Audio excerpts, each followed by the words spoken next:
একদিকে যেখানে কোচবিহার পৌঁছাতে পারেনি তৃণমূল কংগ্রেসের প্রার্থী, অন্যদিকে জেলা জুড়ে প্রচার ঝড় তুলছেন 2024 লোকসভা নির্বাচনের কোচবিহার কেন্দ্রের বিজেপির প্রার্থী নিশীথ প্রামাণিক। পুজো দিয়ে নির্বাচনী প্রচার শুরু করেন তিনি। একই সঙ্গে এই দিন সিটিজেনশিপ অ্যামেন্ডমেন্ট অ্যাক্ট নিয়েও মন্তব্য করেন নিশীথ প্রামাণিক। পরিষ্কারভাবে বলেন, ধর্মীয়ভাবে যারা লাঞ্ছিত অপমানিত হয়ে বিশেষ করে বাংলাদেশ, পাকিস্তান, আফগানিস্তান থেকে ভারতবর্ষে এসে আশ্রয় নিয়েছেন, তাদের নাগরিকত্ব প্রদানের জন্যই এই আইন প্রত্যয় করা হয়েছে। তিনি পরিষ্কারভাবে বলেন, এই আইনের মাধ্যমে কারো নাগরিকত্ব কেড়ে নেওয়ার কোনো বিষয় নেই, নাগরিকত্ব দেওয়ার জন্যই এই আইন। ইতিমধ্যেই এই আইন সংবিধানে পরিণত হয়েছে। সুতরাং পশ্চিমবঙ্গের মুখ্যমন্ত্রী মমতা বন্দ্যোপাধ্যায় যদি এর বিরোধিতা করে, তাহলে তিনি অবশ্যই আইন মানছেন না এবং সংবিধানের বিরোধিতা করছেন, যা সাধারণ মানুষ মেনে নেবে না। তিনি মুখ্যমন্ত্রীকে প্রশ্ন করেন, তাহলে কি মুখ্যমন্ত্রী চাইছেন যারা মতুয়া আছেন, যারা অন্যান্য দেশ থেকে ভারতে এসে আশ্রয় নিয়েছেন, তাদের ক্ষতি হোক? কেন্দ্রীয় সরকার তা চায় না। গোটা দেশের পাশাপাশি বাংলাতেও সিএএ লাগু হবে। তিনি দাবি করে বলেন, যারা ধর্মীয়ভাবে প্রতারিত হয়ে ভারতবর্ষে এসেছেন, তাদের নাগরিকত্ব দেওয়ার জন্যই এই আইন। এই আইনের মাধ্যমে কারো কোনো রকম ক্ষতি হবে না, কারণ নাগরিকত্বও যাবে না। বলছি, আজকে হাবড়াতে মুখ্যমন্ত্রী বলেছে যে এ রাজ্যে সিএএ চালু হতে দেবে না, এনআরসি দেবে না, কোনো ডিটেনশন ক্যাম্প হতে দেবে না, এবং বিজেপি পুরো ভাওতা দিচ্ছে সিএএ নামে।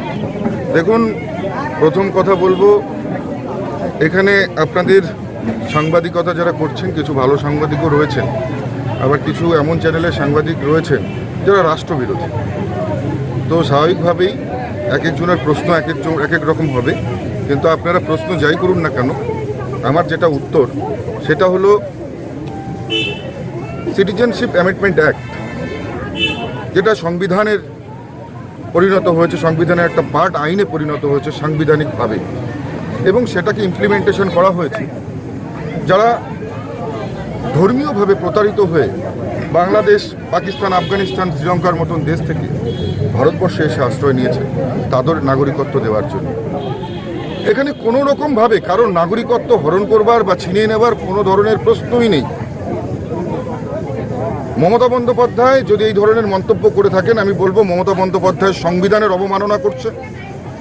মমতা বন্দ্যোপাধ্যায় আইনকে মানছেন না। আইনকে না মানা মানে সংবিধানের অপমান করা। তার মানে মমতা বন্দ্যোপাধ্যায় কি চান?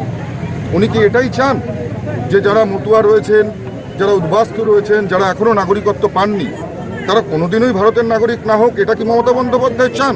এই প্রশ্নটা আপনাদের কাছে করছে, এই প্রশ্নটা মমতা বন্দ্যোপাধ্যায়কে গিয়ে করবেন।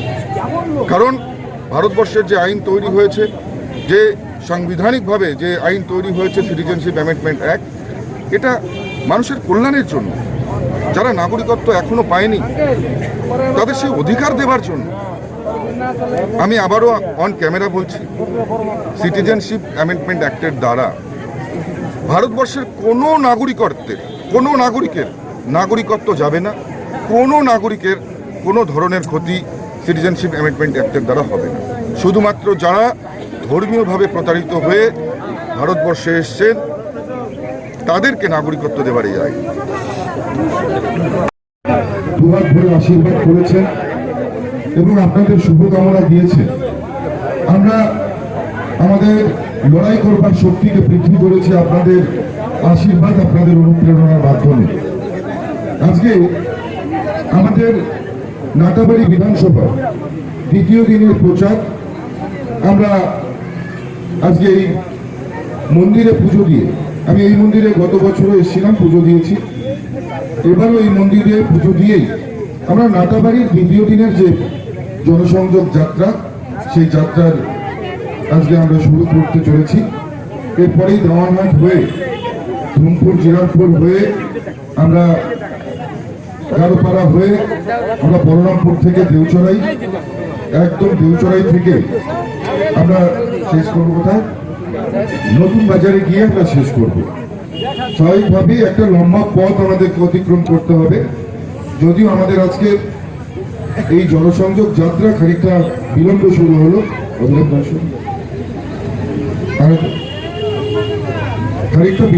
হলো, কারণ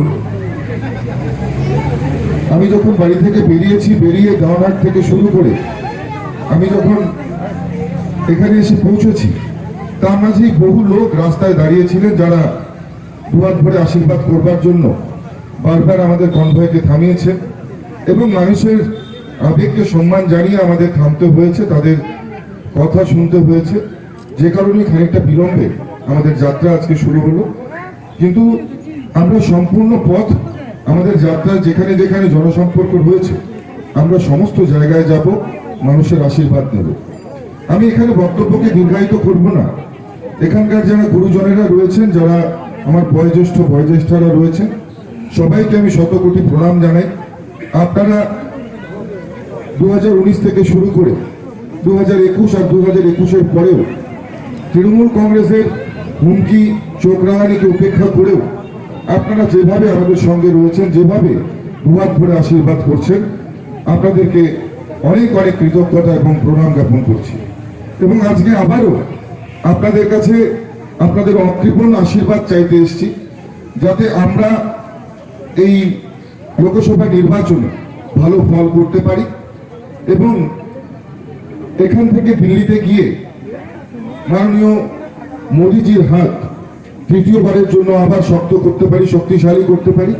এবং মাননীয় প্রধানমন্ত্রী নরেন্দ্র মোদীজি যে স্বপ্ন দেখেছেন ভারতকে বিশ্বের দরবারে শ্রেষ্ঠ আসরে পৌঁছে দেবার, ভারতকে বিশ্বগুরু বানাবার, মাননীয় প্রধানমন্ত্রী সেই স্বপ্ন যাতে আমরা সার্থক করতে পারি, সেই জন্য সবার কাছে আপনাদের অকৃপণ আপনাদের আশীর্বাদ, ভালোবাসা এবং শুভকামনা চেয়ে নিচ্ছি।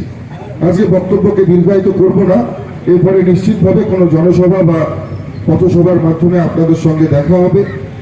তাই আজকে এখানেই শেষ করছি। সবাই ভালো থাকবেন, সুস্থ থাকবেন।